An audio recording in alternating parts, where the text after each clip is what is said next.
Which would be worse? To live as a monster? Or to die as a good man?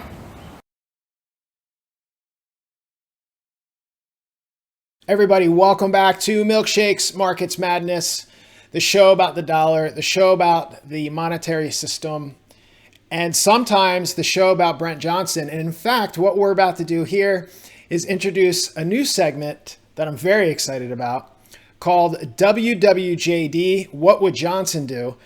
And we're going to have some fun with this, but we are also going to, I think, get a lot of value out of bringing the community in. We're encouraging you to ask questions that kind of fit the footprint that you're about to hear me present to Brent, but it's more of a one or the other type of thing. Hey, Brent, would you rather have a pet goat or a pet llama? Hey, Brent, who are the two people that, in the history of the world that you would want to have lunch with? So those types of questions, we encourage you to present them to us. To kick this one off, I think this is a question that everyone in the Milkshakes Markets Madness world will appreciate. Brent, if you were given the opportunity to have $100 million or 50,000 ounces of gold, which currently a dollar value is about the equivalent, and you had to hold those for 5 years, which would you choose and why? Well, that's actually, at 5 years, it's a fairly easy decision. I take gold. And there's a couple of reasons. Because number one, I don't know where I'll be in 5 years, but I know wherever I am, gold will be accepted. So that's number one. Number two, who knows what the hell happens with a fiat currency in that time. Dollar could be dominant in 5 years, or it could be gone in 5 years. But gold will still be around. So to me, it's just such a sure thing. It might not still be worth $100 million, but it would still have a hell of a lot of value 5 years from now. Now, if you said 1 year from now, that would be a very difficult choice. I would probably still go with gold just because, again, it's kind of a sure thing, but that makes it much more difficult to answer. I think anybody with any sense of history knows that over time, governments manipulate their currencies. The value of fiat tends to fall, and gold has done a very good job of holding its value over that time period. If you were to ask me Bitcoin, I'd probably say dollars, which I know is going to drive some people absolutely freaking crazy. And listen, it's possible that Bitcoin goes up another 10 million% versus the dollar over 5 years. But again, it might be gone as well. So anyway, that's my answer. It's interesting. I can't remember the episode. I'll try to dig around and find it. It was earlier this year. I think Q1 sometime. We had talked about, who knows, dollar milkshake theory in some form or another. But I had pushed back or proposed the question to you about timelines because you had talked about, this is a 5 to 10 year thing. But that 5 to 10 year plan, initially, when you're kind of coming to terms with all these factors, started in 2014. So it's interesting now hearing you say this because you're kind of taking that position or making that decision based on the fact that you think we're in the latter chapters of how this thing plays out. Yeah, when I first really, really got deep into the weeds of the monetary system, it started kind of in the late 2000s, really got deep into it kind of 2012 to 2014. 2014 is when the dollar made a move that I just didn't understand and when I really started to dig in. And it really wasn't until 2018 where I really kind of started to generate a thesis surrounding all that stuff I had learned. And in 2018, 19, I said, I think it'll be another 4 or 5 years. Well, it's been another 4 or 5 years. It's kind of gone my way, but not to the extent that I thought it would.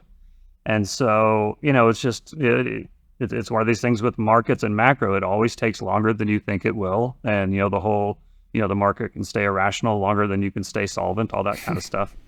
But I think it also, it kind of goes to the, again, I don't like it and I don't necessarily support it, but you kind of got to give the central banks and the monetary authorities credit for their ability to keep these plates spinning. I remember when I said 5 years in 2018, I thought I was being fairly generous with the timeline.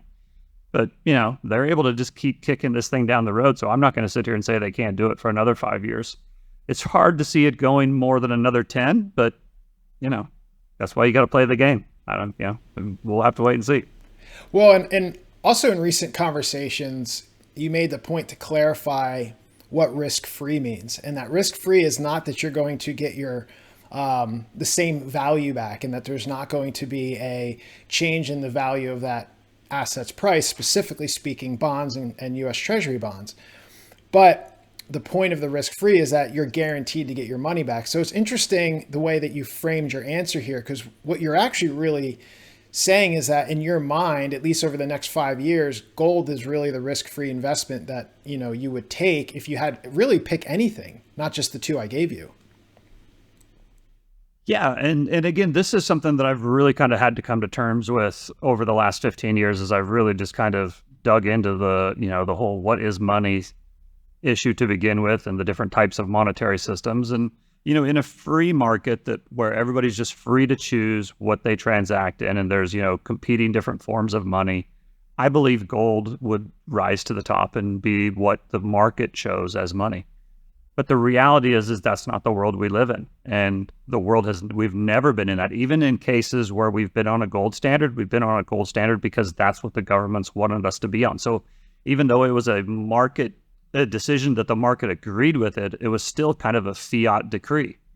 And I don't anticipate a time, at least when I'm alive, where we will have a free market where the market is totally free to choose what it wants. I think governments and powerful entities are always going to try to influence the market.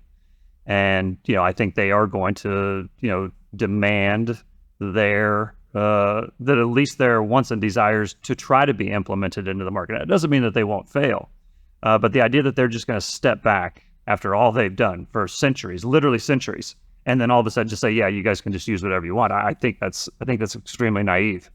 And so then you get into the time frames, right? Like over what time frame can they continue to implement their will and their force on the market? And at what point will the market overpower them? And, people have literally been writing newsletters since the 70s saying that the free market is going to overpower, the fiat diktats of the government. And that's literally 50 years ago. And I'm not exaggerating when I say that, literally 50 years ago. So, for me to sit here and say that they can't do it another 5, that would be pretty naive, right? When the people back in the 70s were saying they couldn't do it for another 5, and then they did it 10 times that long. So I think it's really important to kind of understand philosophically kind of how things work and understand that in a free market, gold is probably the risk-free rate. But then you also have to play within the rules of the game because there are referees out there, right? You might not like it, but this isn't the playground, right? There are referees saying this is, you fouled or you didn't foul or you went out of bounds or you didn't go out of bounds. And yeah, that's good or that's not good. And so, while I would love to just be playing on the playground where we get to make up all our own rules, that's not the world in which I actually operate. So one of my favorite episodes that we've done together is it's entitled Fiat Fairy Tales. And I took a clip from that, and it's called Prisoners of the System. It's one of the 3 clips associated with our Start Here playlist. And it really goes a little deeper into kind of what you're just hinting at, that there's these rules to the game, and overall, understanding that this is how the system works, and you can have your pile of gold and that risk-free asset, but in the meantime, you got to play within the rules. And who would have thought that this new segment, WWJD, would give you an opportunity, the dollar guy, to actually show your true colors as the gold guy. And one of the things, too, that I want to highlight and give you a chance to speak on is, despite the fact that you understand the reality is that the diktats are going to eventually try to, until they no longer can, influence the market with their will. Because of that, and because you don't think central banks and governments are going to give up the power to control their own currency and print it at will and inflate their debts away, all of that being said, you've said many times that you do not think that gold, well, not that you don't think, but you think it's very low probability that any of these countries will eventually make their currency gold back. But despite that, you still think the price of gold could rise. Yeah, I mean, the ironic thing about kind of being known as the dollar guy is that at heart, I'm kind of a gold bug, and the reason I'm a gold bug is, like, at the heart, I'm a free market capitalist, and that's what I would like the system to be. I kind of had to come to terms with the fact that that's not the system that we actually have, right?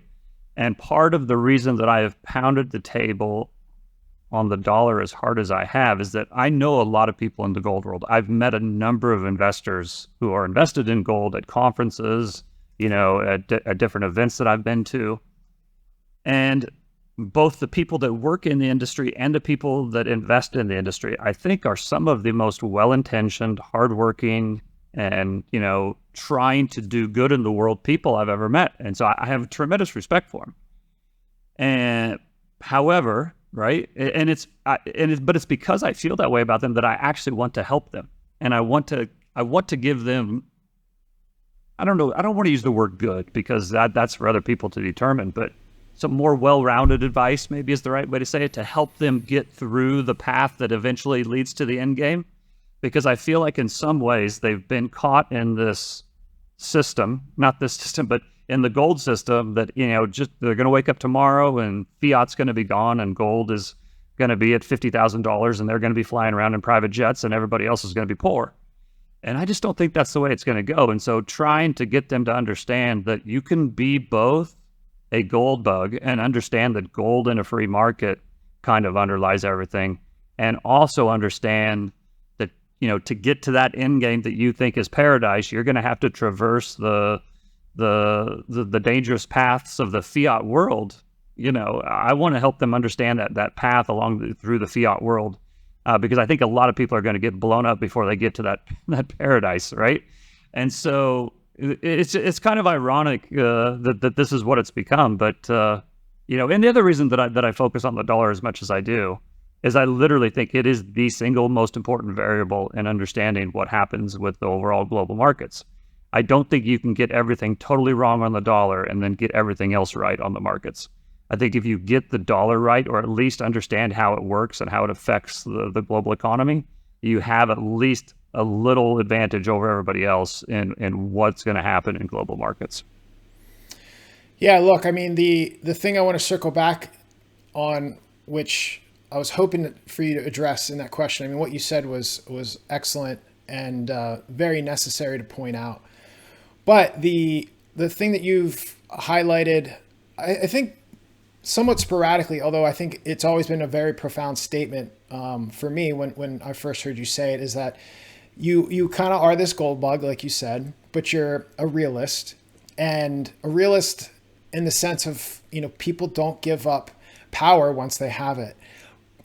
Despite the fact that governments are not going to give up the power to control their money, so you still think gold, hey, can reach something like $5,000 an ounce. But I really want to focus on the question I'm asking you, or the point I'm making, which you have made, is that it's going to happen despite them. It's not suddenly gold isn't going to reach $5,000 because it becomes money. It's the government or the markets are finally going to reject the profligacy of these governments.